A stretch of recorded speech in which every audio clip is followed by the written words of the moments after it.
پہلا تو مدینہ جب بھی دیکھے نیا ہی لگتا ہے، اور دوسری ہماری جامعہ دارالقرآن فیصل آباد کی سالانہ تقریب کہ جس کو ہر سال دیکھیں تو ایک نیا لطف اور ایک نیا نور نظر آتا ہے۔ اعوذ باللہ من الشیطان الرجیم، بسم اللہ الرحمن الرحیم۔ ہمارے جامعہ میں الحمدللہ 6500 طلبہ و طالبات زیر تعلیم ہے، جن کی رہائش اور کھانا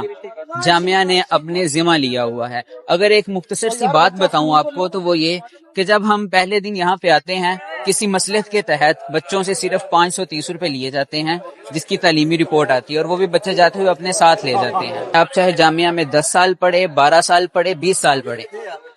1 روپیہ آپ کا خرچ نہیں ہے، مدرسے کی کوئی فیس نہیں ہے۔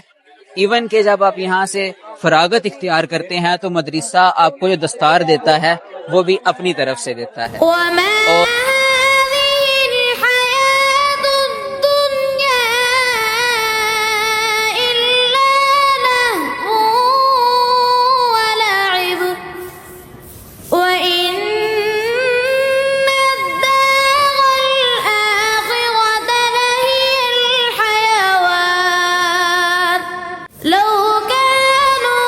يعلمون۔ میں الحمدللہ تقریباً پچھلے کچھ 14 سے 15 سال سے اپنی آنکھوں سے یہ مناظر ہر سال دیکھتا ہوں، اور الحمدللہ اس دفعہ ان آنکھوں نے پھر وہ منظر دیکھا۔ قرآن کے حاملین نے اسٹیج کو رونق بخشی اور واللہ ان کے چہرے روشن تھے۔ یہ ایک تقریب نہیں ہے بلکہ یہ آنے والی نسلوں کا روشن مستقبل ہے۔ فإذا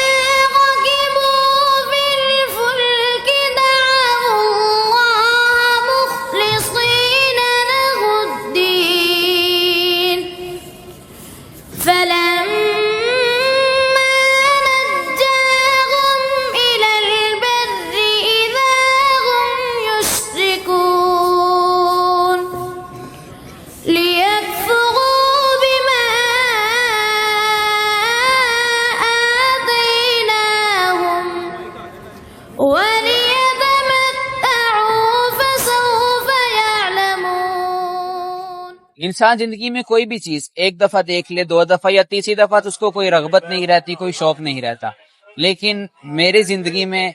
2 موقع ایسے ہیں کہ جن کو میں جب بھی دیکھوں مجھے پہلے سے زیادہ منور اور پر نور لگتے ہیں، اور ہر دفعہ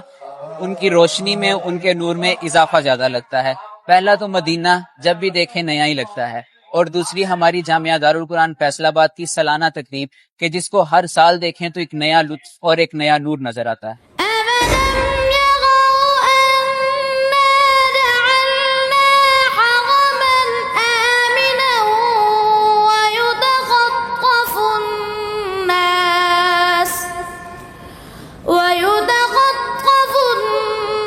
النَّاسُ مِنْ حَوْلِهِمْ أَفَبِالْبَاطِلِ يُؤْمِنُونَ وَبِنِعْمَةِ اللَّهِ يَكْفُرُونَ۔ اس وقت جامعہ میں گہما گہمی کا ماحول ہے، ہر طرف جو بچوں کے گھر سے ان کے والدین تشریف لائے ہیں یا عزیز و اقارب تشریف لائے ہیں وہ ان سے بغلگیر ہو رہے ہیں، ان کو پھول پہنائے جا رہے ہیں، سر پہ بچوں کے دستار فضیلت ہے۔ تو یہ ایک ایسا ماحول ہے کہ جس کو دیکھ کر کئی لوگ ہر سال اپنے بچوں کو مدرسوں کی طرف اور قرآن پاک کی طرف ان کی رغبت ہوتی ہے اور اپنے بچوں کو مدرسوں میں داخل کرواتے ہیں، اور یہاں کا جو پر نور اسٹیج ہوتا ہے اس کو دیکھ کر کئی لوگوں کے دل موم ہوتے ہیں، اور وہ اس دن کا تصور کرتے ہیں کہ جب روز محشر اللہ پاک جو حفاظ کرام کے والدین ہیں ان کی اللہ پاک جو اکرام فرمائیں گے، اس کا ایک منظر ہمیں یہاں بھی دیکھنے کو ملتا ہے۔ تو جیسے انسان جوانی کے اندر یا بڑھاپے کے اندر بچپن کو یاد کرتا ہے نا، تو اسی طرح یہ ہے کہ جب فراغت کے بعد انسان کو جب یہ وقت یاد آئے گا تو اس وقت صرف انسان کاش ہی کہہ سکے گا یا اب لیکن کہہ سکے گا۔ اس سال ہمارے جامعہ سے الحمدللہ تقریباً 1210 طلبہ اکرام اور طالبات نے اپنی تعلیم مکمل کر کے اس اسٹیج کو رونق بخشی اور مدرسے سے وہ فراغت اختیار کر رہے ہیں۔ حضور پاک نبی کریم صلی اللہ علیہ وآلہ وسلم کا جو سب سے بڑا معجزہ تھا وہ قرآن پاک تھا، اور قرآن پاک یہ خوشبو ہے جو پھیلتی رہتی ہے، جو کبھی خوشبو کو کبھی کوئی قابو نہیں کر سکتا، اور اسی کی ایک زندہ مثال ہمارا جامعہ دارالقرآن فیصل آباد ہے کہ جس کی خوشبو الحمدللہ پہلے تو فیصل آباد، پھر فیصل آباد سے نکل کر پورا پنجاب، پنجاب سے سارے صوبے، صوبے پھر پاکستان، اور اب الحمدللہ دنیا کے بہت سے ممالک میں ہمارے جامعہ کی شاخیں پھیل چکی ہیں. اس میں انشاءاللہ ہمارے جامعہ کے فیض سے پوری دنیا بہر اندوز ہوگی انشاءاللہ. صدق اللہ العظیم.